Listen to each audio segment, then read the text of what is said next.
India में अभी तक लगभग 20 से 25% कंपनियां सिर्फ लीगल हैं, बाकी उसके बाद सारी कंपनी इनलीगल है। आई मीन कि वो अभी तक रजिस्टर्ड भी नहीं है। लेकिन जिस दिन अगर गवर्नमेंट की नज़र में आ गई तो छापा क्या, उनको सीधा जब्त किया जाएगा और उसके बाद जितना भी वो पैसे अभी तक कलेक्ट की हुई है ना लोगों से, उनको पूरा चुकाना पड़ेगा, सूद सहित। क्योंकि गाइस कोई भी कंपनी एमएलएम की हो इतनी जल्दी वो रजिस्टर्ड नहीं हो पाती है और तब तक वो उस कंडीशन में भी नहीं होती हैं जिससे कि भारत सरकार द्वारा उनके ऊपर जांच किया जाए। और इसी का फायदा उठाती हैं ऐसी रोड साइड कंपनियां जो आज तक अपने आप को सही साबित कर रही हैं। लेकिन ये गारंटी है कि अगर ऐसे चलता रहा तो within month, within year हर एक उस कंपनी के ऊपर इंक्वायरी होगी। तो ध्यान देना गाइस, आज नहीं तो कल, यानी कि 1 साल, 2 साल, 3 साल, 4 साल जाने के बाद जब गवर्नमेंट और भी सख्त हो जाएगी तो उनके ऊपर कार्रवाई निश्चित होगी। और ये डाइसलिंग के रूल्स में साफ साफ दिया गया है। सपोज दैट आप किसी भी पब्लिक सेक्टर में ज्वाइंट हो, आप वहाँ पर जॉब कर रहे हो और ये करते करते आपको लगभग 5 से 6 साल हो चुके हैं। लेकिन अचानक किसी दिन आपको ये पता चलता है कि आप जो वहाँ पे काम कर रहे हो वहाँ के आपके डॉक्यूमेंट्स फर्जी हैं, इनलीगल हैं। दैट मीन्स कि आपकी जो ज्वाइनिंग हुई है वो फर्जी के बेस पे हुई है। अब अगर उस पर गवर्नमेंट की इंक्वायरी होती है तो आपको पता चलता है कि आपका जो ज्वाइनिंग है वो पूरा इनलीगल है। तो सबसे पहले तो आप केस करने के लिए सोचोगे, क्योंकि अब तक 5-6 साल बाद आपको ये महसूस ही नहीं होगा कि आपकी ज्वाइनिंग इनलीगल तरीके से हुई है। आप पूरा रियलिटी में जी रहे हो और अचानक जब आपके पास एक दिन ये लेटर पहुंचता है जिसमें आपको ये पता चलता है कि आपकी ज्वाइनिंग इनलीगल है, तो यहाँ पर आप दोष अपना नहीं दोगे, आप दोष दोगे उस संस्था का जिन्होंने ये इंक्वायरी की हुई है। दैट मीन्स कि गवर्नमेंट का, क्योंकि गवर्नमेंट ही इंक्वायरी करती हैं। तो गाइस सोचो कि अगर आप सही थे, आपका सब कुछ सही था, आपके डॉक्यूमेंट सही थे, सब कुछ सही था, आपका काम सही था, तो आप वहाँ से निकले क्यों और क्यों आपके ऊपर इंक्वायरी हुई? जाहिर सी बात है कि फॉल्ट आपके साइड से है।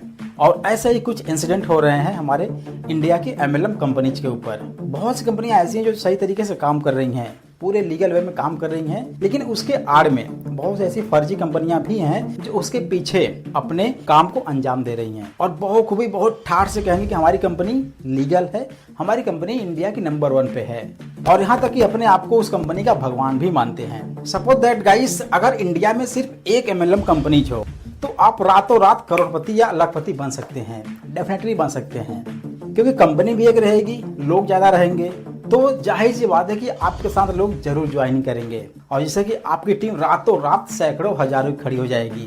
तो सोचो अगर ऐसा हो जाए तो कितना मजा आ जाए, 1 महीने में बंदा करोड़पति बन जाए। पैसा ही पैसा होगा। और कुछ ऐसे ही थॉट्स अभी चल रहे हैं नेटवर्कर्स के, क्योंकि किसी भी पर्सन को झूठ बोलकर ज्वाइनिंग कराने में क्या जा रहा है और कोई भी नया पर्सन इंक्वायरी भी नहीं करता है कि आपकी कंपनी अगर इंडिया में नंबर 1 की है तो वो सर्टिफिकेट क्या है, हमें आपको सर्टिफिकेट दिखा दो। देखो, अगर आपको एमएलएम को चलाना है, बाय प्रोडक्ट सेलिंग करनी है और लोगों को लेकर अपने साथ काम करना है, तो आपको अपने प्राइस का, यानी कि अपने प्रोडक्ट का प्राइस सेम वही रखना पड़ेगा जो मार्केट में है, सेम प्राइस, तभी तो लोग आपके पास आएंगे, अदरवाइज सीधे मार्केट में नहीं चले जाएंगे। उन्हें क्या मतलब है कि वो आईडी बनवाएं, फिर उसके बाद ऐप डाउनलोड करें या फिर स्टोर पर जाएं, उस शॉपकीपर पर जाएं जहां पर आपकी ज्वाइनिंग हुई है, वो सीधा अपने घर से बाहर निकलेंगे, जहां उनको नज़दीक पड़ेगा वहां से प्रोडक्ट को ले लेंगे। फिर क्या मतलब है?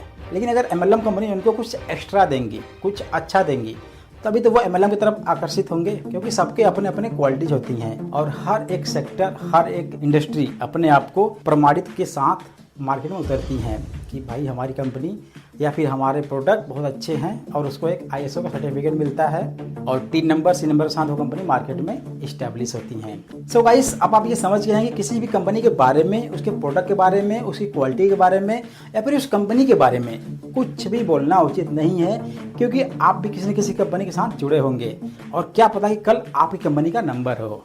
हालांकि रहेंगे तो एमएलएम कंपनीज के ही, लेकिन सिर्फ उनकी कंपनी अच्छी होगी, बाकी ये कंपनी जिसके ऊपर जांच हुई है वो कंपनी स्कैम कर रही है, फ्रॉड कर रही है और पूरे तरीके से इनलीगल है। दोस्तों, अभी आप जानना चाहते हैं कि कौन कौन सी company legal direct selling list में रजिस्टर्ड हैं, तो ये वीडियो देख के पता कर सकते हैं। ये वो लिस्ट है जिसमें सिर्फ लीगल कंपनियों का ही नाम है और आप चाहें तो इस लिस्ट का PDF भी ले सकते हैं, हमने वीडियो को डिस्क्रिप्शन में लिंक दे दिया है। सो गाइस, आज के लिए इतना ही। आई होप कि आपको ये वीडियो अच्छा लगा होगा, काफी चीजें आपको समझ में आई होंगी और काफी चीजें आपकी क्लियर भी हो गई होंगी।